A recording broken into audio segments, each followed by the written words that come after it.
Saudara-saudaraku yang terkasih, selamat berjumpa di Renungan Harian di channel Katolik kita.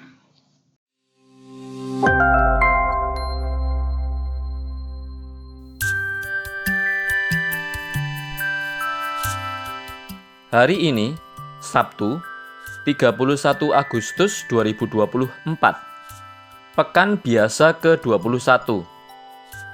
Bacaan pertama. Bacaan diambil dari surat pertama Rasul Paulus kepada jemaat di Korintus, bab 1, ayat 26 sampai dengan 31.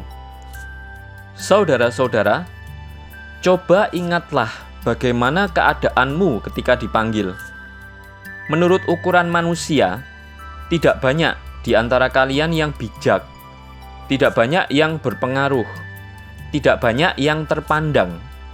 Namun, apa yang bodoh di mata dunia dipilih oleh Allah untuk memalukan orang-orang yang berhikmat, dan apa yang lemah bagi dunia dipilih Allah untuk memalukan yang kuat, dan apa yang tidak terpandang dan hina bagi dunia, bahkan apa yang tidak berarti, dipilih Allah untuk meniadakan yang berarti, supaya jangan ada seorang manusia pun yang memegahkan diri di hadapan Allah. Tetapi Allah telah membuat kalian berada dalam Kristus Yesus, dan oleh Dia, Kristus telah menjadi hikmat bagi kita. Dialah yang membenarkan, menguduskan, dan menebus kita.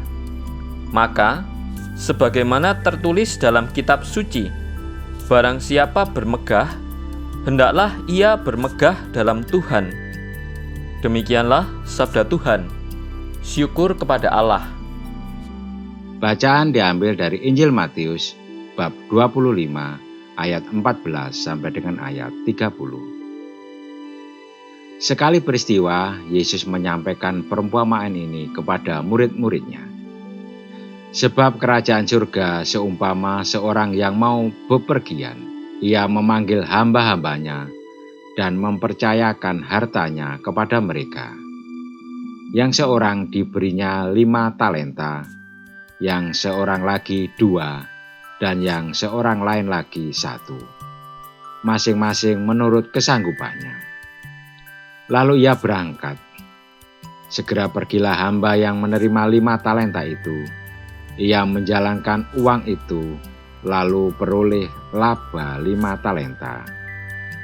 Hamba yang menerima 2 talenta itu pun berbuat demikian juga dan beroleh laba 2 talenta.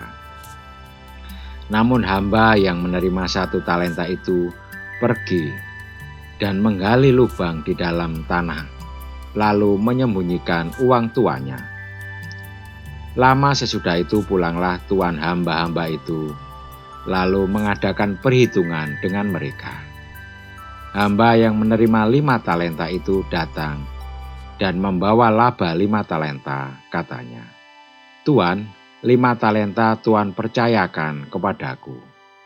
Lihat, aku telah memperoleh laba 5 talenta." Kata tuannya itu kepadanya, "Bagus, hai hambaku yang baik dan setia. Engkau telah setia dalam hal kecil. Aku akan memberikan kepadamu tanggung jawab dalam hal yang besar. Masuklah ke dalam sukacita tuanmu."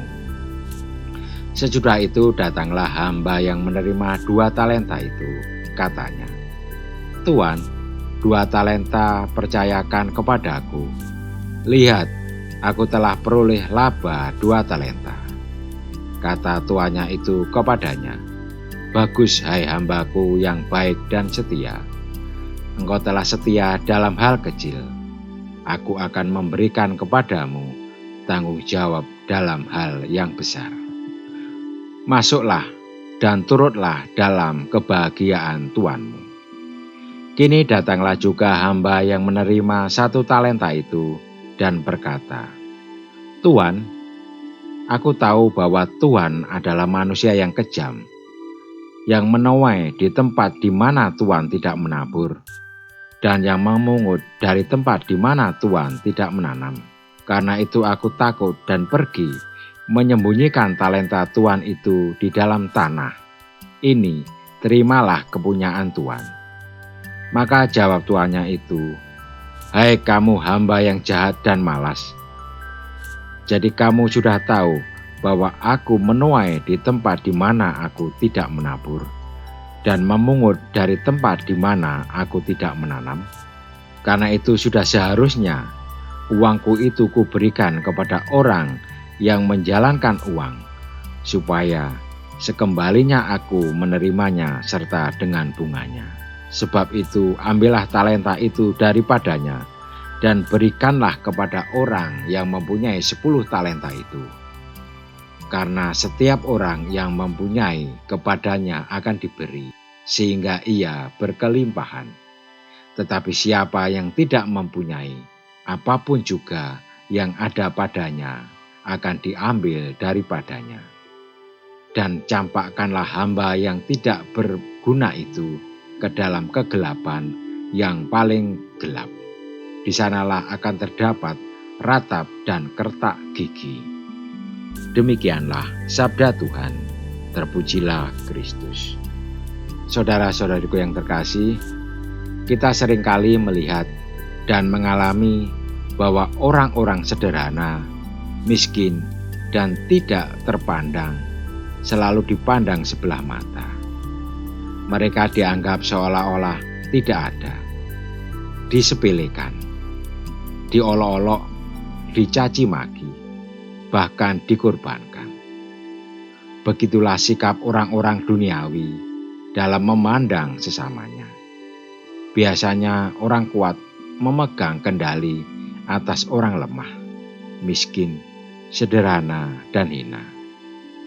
Mereka merasa lebih pintar, lebih berkuasa, dan lebih kaya, sehingga memandang rendah orang-orang yang lemah.